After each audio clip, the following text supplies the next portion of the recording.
তো বন্ধুরা তোমরা দেখো আজকে নিয়ে এসেছে রিমির বাবা ইলিশ মাছ, যেটা আমি আজকে বানাবো।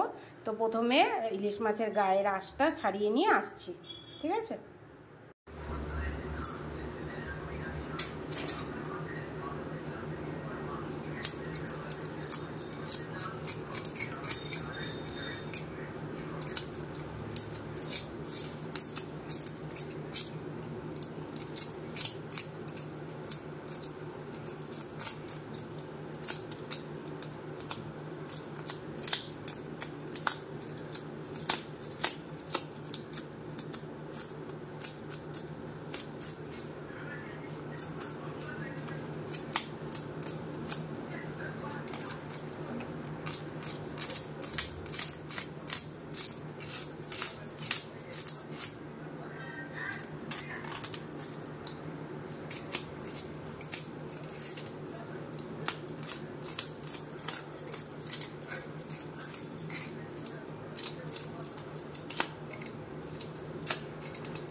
আজকে হবে হচ্ছে সর্ষে বাটা দিয়ে ইলিশ, তার জন্য আজকে ইলিশ মাছ আনিয়েছি। দেখো এই বর্ষার মধ্যেই ভালো লাগে ইলিশ মাছ খেতে, বেশি গরম বেশি হয়ে গেলে শুকনো শুকনো ওয়েদারে ভালো লাগে না ইলিশ মাছ খেতে, ঠিক আছে? তার জন্য তো চলো ইলিশ মাছটা ছাড়িয়ে নিয়ে আসছি। হ্যাঁ, আঁশটা ছাড়িয়ে নিই। তো মাছ কি বলে আঁশ ছাড়িয়ে ভালো করে ধুয়ে নিয়েছি, ঠিক আছে? এবার মাছের মাথাটা আগে আলাদা করি।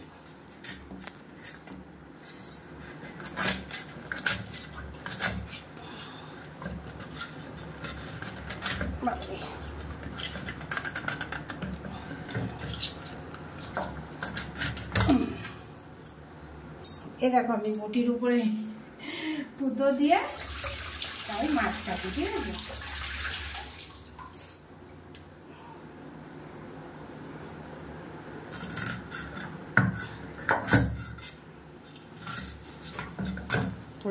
ভালোই ধরাচ্ছে না?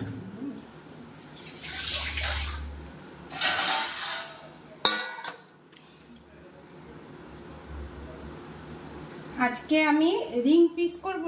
তোমার যা ইচ্ছে তুমি করো, রিং পিস টিং পিস। আমাদের আসলে বেশি মাছ থাকলে কেউ খাওয়ারও ইয়ে করে না।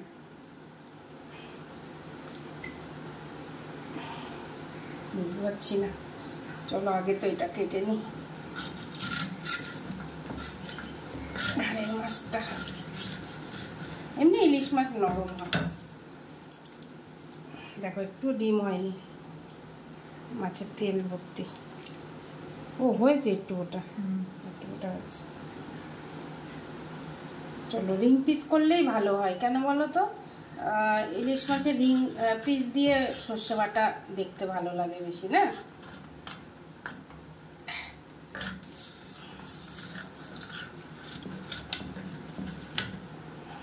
বড় বড় করেই করব, কেন আমরা 3 জন খাবো। আমরা 3 বাচ্চা মানুষ। হ্যাঁ, আমরা 3 বাচ্চা মানুষ।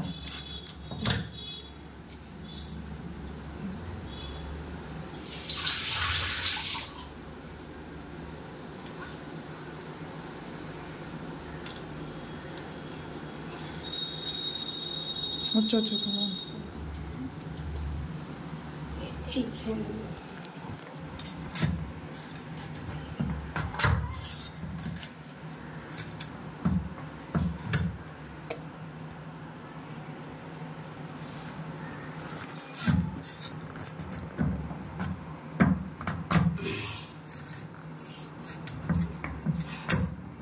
আজকে ইলিশ মাছ সর্ষে আর দই কাতলা বানিয়ে রাখবো কালকের জন্য বা রাত্রেও খাবো, ঠিক ঠিক আছে। দই কাতলার মধ্যে একটু আলু দেবো, কেন ঠিক আছে। আর লেজাটা কাটবো না, এই তো 3-6 টুকরো আমাদের হয়ে যাবে দুবেলা।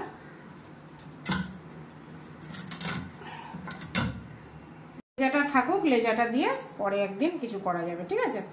লেজা, মাথা, এই ঘাড়ের মাছ এগুলো সব রেখে দেবো। তেল ভাজবো, আর তেল না, ঘাড়ের মাছ রাখবো না, তেল ভাজবো আর ঘাড়ের মাছ ভাজবো। মাছ বেশি কি বলে ধুতে নেই, তাই জন্য আগে ছাল ছাড়িয়ে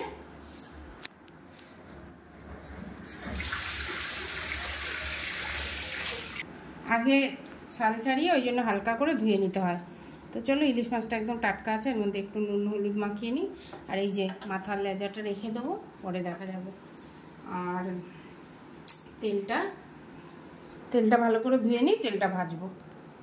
তো আমরা তো সবসময় ইলিশ মাছ হচ্ছে কাঁচা রান্না করি হচ্ছে সর্ষে বাটা দিয়ে, তো আজকেও তাই করব।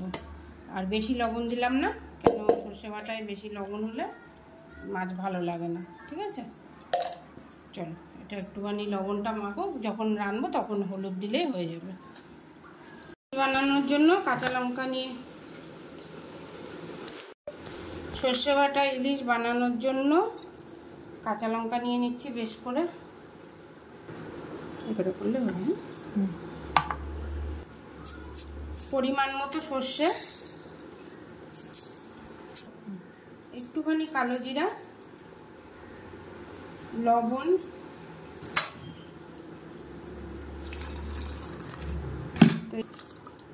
একটুখানি জল দিয়ে পেস্ট করে নিয়ে আসছি।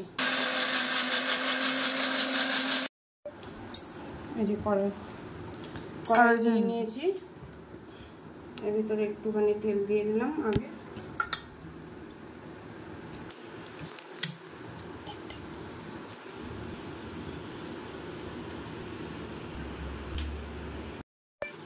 তাও দিয়ে দাও।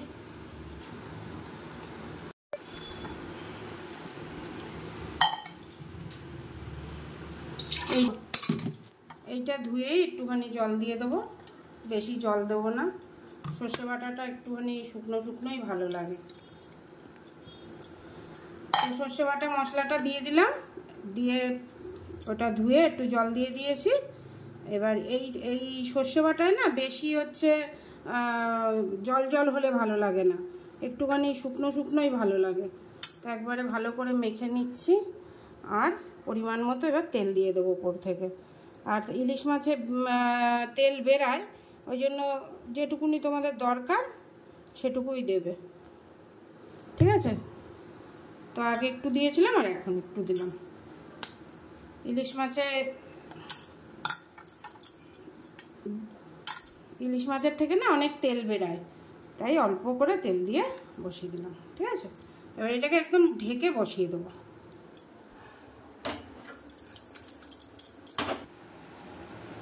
ঢাকনিটা কই, তো এবার ঢাকনি দিয়ে দেবো, দিয়ে 10 মিনিট পরে ইলিশ মাছ রেডি।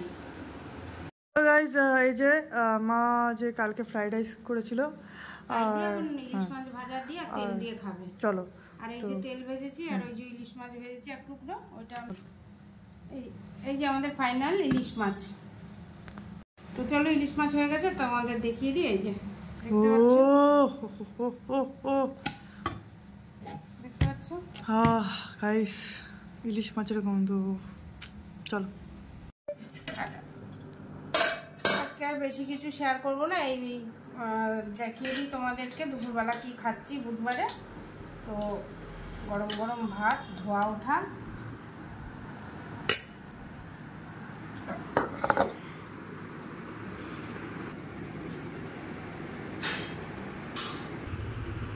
আদিত্যর পছন্দের উচ্ছে ভাজা আর ইলিশ মাছ।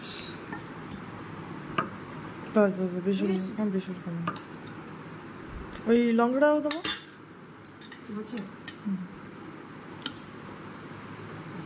ঠিক আছে। চলো গাইস, তাহলে খেয়ে নিই।